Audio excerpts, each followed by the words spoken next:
I think there are meaningful times everywhere and every time. And that's what I'm left with, always thinking about when I lead a tour.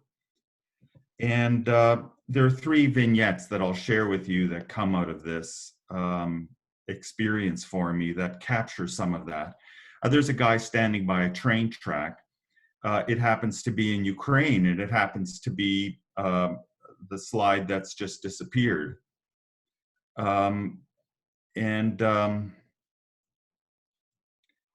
it's the kind of moment that happens often on a tour where someone all of a sudden encounters something that speaks deeply to them. This is the Shtulnyeva train station where many Mennonites fled in a dramatic moment in World War II. And to stand there with someone that has come half a world away and to see how meaningful it is also to watch someone who in an odd way has come home. There's something very special about that.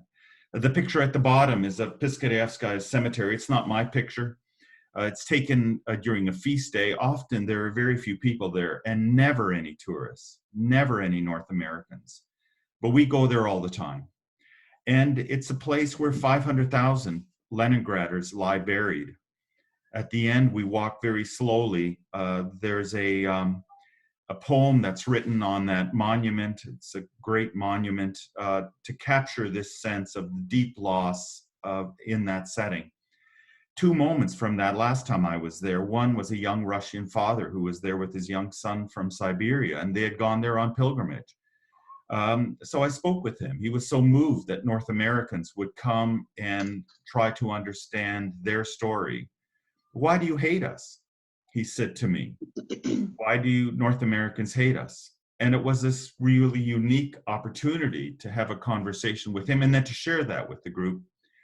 Someone who was traveling with me, as she got on the bus, said, why don't we ever hear this story of what that city went through? And the top right picture was taken a couple of months ago in Cape Town. We'd gone for a tour, a small group of us, of one of the townships outside of Cape Town. And our leader was chatting about this and that and what we were seeing and very proud of the setting. And then someone in the group asked him about the transformation in his own life, about how he'd come to appreciate the changes in his country. And he talked about it as a personal transformation. It became very emotional for him, how he had been part of the groups that had been calling for the death to all whites in South Africa.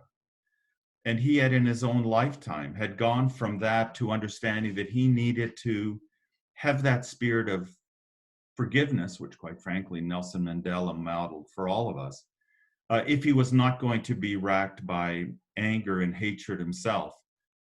We were all moved to listen to him tell that story on that street corner in Langa Township within Greater Cape Town.